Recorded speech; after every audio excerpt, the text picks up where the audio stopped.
Hello viewers. आज मैं आपको ऋषि पंचमी के दिन सुनी जाने वाली ससुर और जवाई की कहानी सुना रही हूँ। एक किसान था। वह अपनी बेटी, जवाई और बेटे के साथ रहता था। किसान अपने जवाई के साथ रोजाना खेत पर काम करने जाता था। किसान की पत्नी रोजाना खाना लेकर खेत पर जाती थी। जब ऋषि पंचमी का दिन आया तो माँ ने अपनी बेटी से कहा कि आज मुझे थोड़ा काम है, तो तू ये खाना खेत पर दे आ। ऊपर वाली हांडी तो पिताजी को दे देना और नीचे वाली हांडी अपने पति को दे देना। बेटी ने कहा, ठीक है माँ। ऐसा कहकर वह हांडियां लेकर खेत पर चली गई। परंतु खेत में जाते ही उसने ऊपर वाली हांडी जिसमें खीर थी वह तो अपने पति को दे दी, और नीचे वाली हांडी जिसमें राबड़ी थी वह अपने पिताजी को देकर आ गई। खीर खाते ही उसका पति बहुत खुश हुआ और सोचा कि इतने वर्षों से राबड़ी खाते खाते मुंह ही खराब हो गया, आज तो खीर खाकर आनंद आ गया, और खा पीकर वह वहीं सो गया।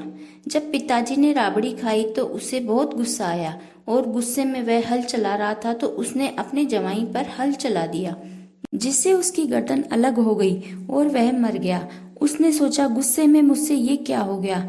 उसने जवाई का सिर यानी मुंडी उठाकर घर लाकर पत्नी को दे दिया और सारी बात बताई। तो पत्नी को दुख हुआ, परंतु वह बोली कि आप किसी से कुछ भी मत कहना, मैं इसको जहाँ सूत काटने बैठती हूँ उसके मुड्डे के नीचे छिपा लूंगी। शाम हुई तो बेटी ने माँ से पूछा कि माँ, पिताजी तो आ गए परंतु तेरे जवाई नहीं आए। माँ ने कहा, बेटी किसी काम में फंस गए होंगे, अभी आ जाएंगे। बेटी को चिंता होने लगी तो उसने खेत में जाकर देखा तो वहां पर उसके पति का धड़ तो पड़ा है परंतु सिर नहीं है। वह तो वहीं ऋषि पंचमी के हाथ जोड़कर बैठ गई कि अब तो लखेसर भगवान ही मेरे पति को जीवन दान देंगे, और वहीं झोपड़ी बनाकर उस शरीर की सेवा करने लगी। उसको सेवा करते करते 12 महीने हो गए। दूसरी ऋषि पंचमी आई तो लखेसर भगवान ने सोचा, इसको 1 साल हो गया, अगर मैं इसके पति की सतयुग में रक्षा नहीं करूंगा तो कलयुग में मुझे कौन मानेगा। फिर लखेसर भगवान ने देखा कि इसका सिर नहीं है, मैं इसको कैसे जीवित करूं। वे तुरंत एक साधु का वेश बनाकर उसकी माँ के पास गए और बोले कि माई भिक्षा दे, भिक्षा दे। उसने अपने बेटे से कहा कि इनको आटा डाल दो, तो साधु ने कहा कि हम तो तेरे हाथ से ही भिक्षा लेंगे। उसने सोचा, मुड्डे के नीचे सिर है तो मैं इसको छोड़कर नहीं जा सकती। उसने दोबारा बेटे से कहा तो साधु ने कहा कि तू भिक्षा लाती है या तुझे श्राप दे दूं। डर के मारे वह आटा लेने गई। इतने में ही लखेसर भगवान जो साधु के रूप में थे, उन्होंने मुड्डे के नीचे से सिर निकाला और लेकर चले गए। जब वह आटा लेकर आई तो उसने पूछा कि साधु कहाँ है, तो बच्चे ने कहा कि वो तो चले गए।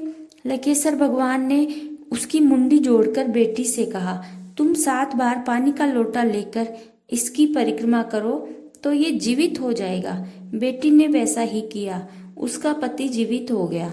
सब लोग लखेसर भगवान की जय जयकार करने लगे और वह अपने ससुराल जाने लगी तो पूरे नगरी में कहलवा दिया कि ऋषि पंचमी के दिन सब बहनें अपने भाई के जाए, भाई अपनी बहन के जाए, परंतु जवाई को ससुराल में नहीं जाना चाहिए। हे लखेसर भगवान, जिस प्रकार उस बेटी के पति के जीवन की रक्षा की, वैसे सब जवाइयों की रक्षा करना।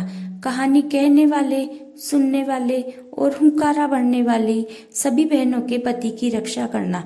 बोलो लखेसर भगवान की जय।